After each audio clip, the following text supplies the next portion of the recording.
Marcos capítulo 10. Jesús partió de aquel lugar y se fue a la región de Judea y al otro lado del Jordán. Otra vez se le reunieron las multitudes y, como era su costumbre, les enseñaba. En eso, unos fariseos se le acercaron y, para ponerlo a prueba, le preguntaron: ¿Está permitido que un hombre se divorcie de su esposa? ¿Qué les mandó Moisés?, replicó Jesús.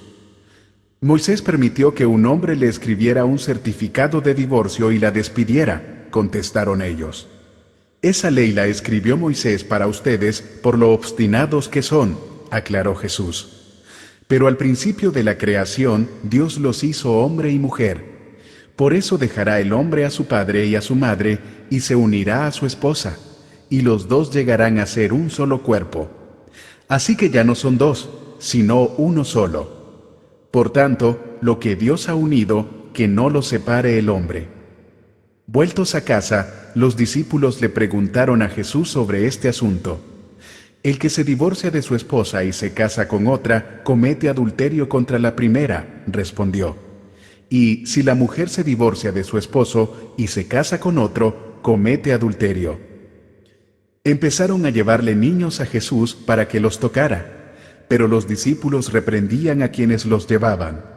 Cuando Jesús se dio cuenta, se indignó y les dijo: Dejen que los niños vengan a mí, y no se lo impidan, porque el reino de Dios es de quienes son como ellos. Les aseguro que el que no reciba el reino de Dios como un niño, de ninguna manera entrará en él. Y después de abrazarlos, los bendecía poniendo las manos sobre ellos.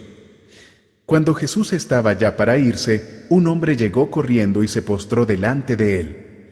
Maestro bueno, le preguntó, ¿qué debo hacer para heredar la vida eterna? ¿Por qué me llamas bueno?, respondió Jesús. Nadie es bueno sino solo Dios. Ya sabes los mandamientos: no mates, no cometas adulterio, no robes, no presentes falso testimonio, no defraudes, honra a tu padre y a tu madre. Maestro, dijo el hombre, todo eso lo he cumplido desde que era joven. Jesús lo miró con amor y añadió: una sola cosa te falta. Anda, vende todo lo que tienes y dáselo a los pobres, y tendrás tesoro en el cielo. Luego ven y sígueme. Al oír esto, el hombre se desanimó y se fue triste porque tenía muchas riquezas. Jesús miró alrededor y les comentó a sus discípulos: ¡Qué difícil es para los ricos entrar en el reino de Dios! Los discípulos se asombraron de sus palabras. Hijos, qué difícil es entrar en el reino de Dios, repitió Jesús. Le resulta más fácil a un camello pasar por el ojo de una aguja que a un rico entrar en el reino de Dios. Los discípulos se asombraron aún más y decían entre sí: entonces, ¿quién podrá salvarse? Para los hombres es imposible, aclaró Jesús mirándolos fijamente, pero no para Dios. De hecho, para Dios todo es posible. ¿Qué de nosotros, que lo hemos dejado todo y te hemos seguido?, comenzó a reclamarle Pedro.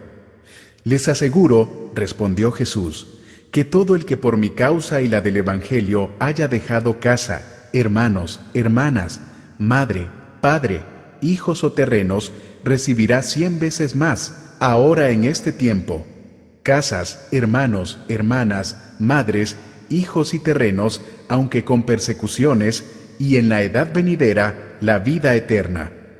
Pero muchos de los primeros serán últimos, y los últimos primeros. Iban de camino subiendo a Jerusalén, y Jesús se les adelantó. Los discípulos estaban asombrados, y los otros que venían detrás tenían miedo. De nuevo, tomó aparte a los 12 y comenzó a decirles lo que iba a suceder. Ahora vamos rumbo a Jerusalén, y el Hijo del Hombre será entregado a los jefes de los sacerdotes y a los maestros de la ley. Ellos lo condenarán a muerte y lo entregarán a los gentiles.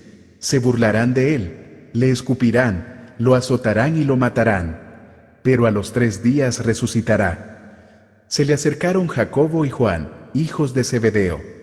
Maestro, le dijeron, queremos que nos concedas lo que te vamos a pedir.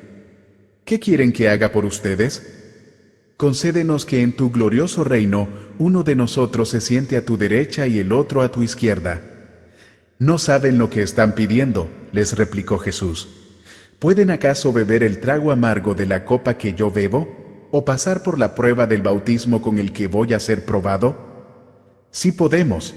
Ustedes beberán de la copa que yo bebo, les respondió Jesús, y pasarán por la prueba del bautismo con el que voy a ser probado. Pero el sentarse a mi derecha o a mi izquierda no me corresponde a mí concederlo. Eso ya está decidido. Los otros 10, al oír la conversación, se indignaron contra Jacobo y Juan. Así que Jesús los llamó y les dijo: Como ustedes saben, los que se consideran jefes de las naciones oprimen a los súbditos, y los altos oficiales abusan de su autoridad. Pero entre ustedes no debe ser así. Al contrario, el que quiera hacerse grande entre ustedes deberá ser su servidor, y el que quiera ser el primero deberá ser esclavo de todos. Porque ni aun el Hijo del Hombre vino para que le sirvan, sino para servir y para dar su vida en rescate por muchos. Después llegaron a Jericó. Más tarde salió Jesús de la ciudad acompañado de sus discípulos y de una gran multitud. Un mendigo ciego llamado Bartimeo, el hijo de Timeo, estaba sentado junto al camino. Al oír que el que venía era Jesús de Nazaret, se puso a gritar: «Jesús, Hijo de David, ten compasión de mí». Muchos lo reprendían para que se callara, pero él se puso a gritar aún más: «Hijo de David, ten compasión de mí».